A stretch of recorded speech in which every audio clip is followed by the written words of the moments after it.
모아타운에 대한 투자성이 있을까? 신속통합계획 방식과 모아타운은 약간 기본적인 체질이 다르다 보시면 돼요.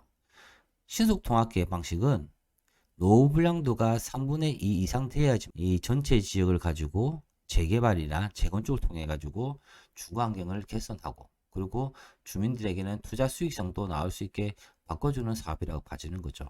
하지만 신속통합계획 방식은 옛날의 재개발 재건축보다는 사업 절차가 좀 간소화되긴 됐어요. 하지만 내가 봤을 땐 신속통합계획 방식은 공모 형태로 진행을 해서 선정되는 부분이 쉽지 않았고, 문제는 수시 요청에 의한 선정을 하더라도 제가 봤을 땐 그 요건을 갖춰서 진행하는 부분이 쉽지 않다는 겁니다. 그리고 경기가 좋을 때는 주민들이 적극적으로 나서서 같이 하자, 같이 해보자 라는 성향이 보일 수 있을지 몰라도, 지금처럼 경기가 안 좋은 곳은 지금 해서 뭐 하려고 라고 하는 분위기가 만들어질 수 있고, 그렇게 진행한데 투자자들이 초기 재개발이나 재건축에는 그렇게 몰려드는 세상이 지금은 신속통합계획 방식이 혁신적인 방법임에도 불구하고 투자자들에게는 외면을 좀 받고 있는 것 같습니다. 근데 모아타운은 뭐냐면요, 제가 봤을 때 모아타운은 정말 주거지를 개선할 의지보다는 딱 한마디죠. 신속통합계획 방식이나 노블랑도가 3분의 2 이상 되는 곳에 들어간 분들은 같은 뭡니까? 빌라를 가지고 있더라도 신속통합계획 방식에 들어간 빌라들은 3억짜리가 5억이나 6억 정도의 호가로 불러서 거래가 될 수 있는 곳이고요. 그나마 개발 호재가 노블랑도 안 돼서 개발 호재가 붙지 않았던 지역들은 어떻습니까? 매매가 3억이나 3억 5천 정도 해가지고 가격 상승 여지가 없었던 거예요. 근데 모아타운 같은 경우는 말 그대로 노블랑도를 50% 이상으로 낮춰버렸죠. 그러면 제가 봤을 때는 서울에 있는 10개 지역 중에서 3분의 2 노블랑도가 되는 신속통합계획 방식에 있는 재개발, 재건축 중에서 10개 중에서 한 두세 개는 재개발과 재건축으로 진행할 수가 있지만 6개, 7개는 어떻게 됩니까? 말 그대로 노블랑도가 3분의 2 이상 되지 않아 가지고 추진을 못했던 거예요. 그래서 제가 봤을 때는 말 그대로 개발 호재를 얻지 못해서 가격 상승의 여지와 어, 분위기가 다운됐던 부분을 모아타운이란 걸 만들면서 개발 호재를 불어넣을 수 있는 역할을 하지 않았나 라는 생각을 가집니다. 그리고 지금까지 모아타운 같은 경우는 도봉구, 강북구, 뭐 중랑구라든지 주거지가 뭡니까? 우수하지는 않지만은 원도심에 가까워서 개발이 필요했던 지역들을 중심으로 해서 많이 했는데요.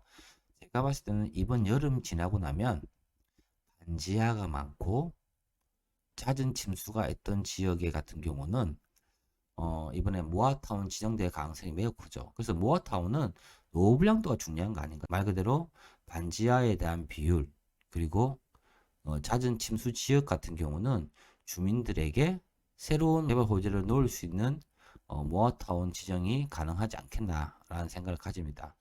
모아타운으로 지정된다고 하면 제가 봤을 때는 아마 강남권 쪽 중심으로, 즉 A급지 중심으로 해서 모아타운에 대한 지정이 이루어지지 않겠나라는 생각을 가져봅니다. 그리고요, 모아타운 같은 경우는 재개발이나 재건축은 예를 들어 5만 제곱미터, 10만 제곱미터라도 한 개의 구역에 한 개의 조합, 그리고 시공사들이 들어와서 같이 분양을 하는데, 모아타운은 어떠냐? 사이즈는 재개발, 재건축 못지않게 크게 잡을 수 있어요. 근데 그 잡는 구역을 뭐라 하냐면 슈퍼블럭이라는 개념으로 보시면 됩니다. 그런데 재개발과 다르게 모아타운은 어떻습니까? 한 개의 큰 슈퍼블럭을 잡으면 그 안에서 한 개의 조합과 한 개의 시공사가 분양하는 게 아니고, 슈퍼블럭 안에는 가로주택이나 소규모 재건축, 작은 재개발 사업들을 포함해 가지고 슈퍼블럭 안에는 여러 개의 조합이 만들어져서 작은 규모로 진행을 한다는 거죠. 그러면 좀 문제점이 뭘까요? 자, 1번 모아타운에 대한 대상지 선정에 있어 가지고는 노후불량도가 50%안 되니까 개발 호재가 없던 곳이 개발 호재로 지정된다고 하면 이 또한 신속통합 계획보다는 더 쉽다라는 부분을 알 수가 있죠. 두 번째, 모아타운은 슈퍼블럭 안에서 가로주택과 소규모 재건축 사업을 중심으로 이루어지다 보니까 한 개의 구역이 아닌 여러 개의 작은 구역들로 나눠졌다는 거죠. 그러면 이 친구들이 같이 공동으로 기반 시설을 제공하고, 즉 도로를 넓히고 공동 이용 시설에 대해서 확충을 하려면 여러 개 조합들이 거의 같은 시기에 조합 설립을 해야 되고, 맞죠? 같은 시기에 이주를 나가줘야지 확실하게 실행이 가능하지 않겠나라는 생각하시는데, 이 모아타운 같은 경우는 초반에는 다 같이 열심히 한다 했는데 A 조합 같은 경우는 진행이 잘 되고 있고, B 조합은 진행이 잘 되다가 어느 순간 조합장님이 약간 비리건이 있어가지고 문제가 생겨버렸어요. B 조합은 시작부터 잘 안 되고 있었던 거예요.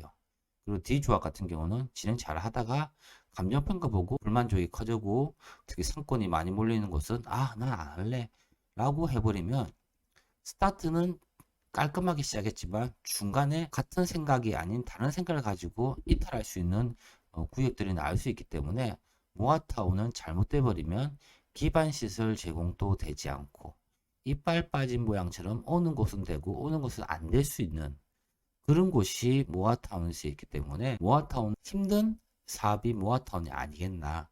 대신에 모아타운 같은 경우 개발 호재가 없던 곳에 개발 호재를 넣어주게 되면 없는 것보다는 있는 게 나으니까 주민들이라든지 소유자에게 여론몰이는 좋겠죠. 그래서 일부 투자자들 같은 경우는 모아타운은 지정이 안 되었던 곳을 지정되게 되면 그에 따른 그 단기적인 재미만 보고 나와야지 하는 분들이 많이 있습니다.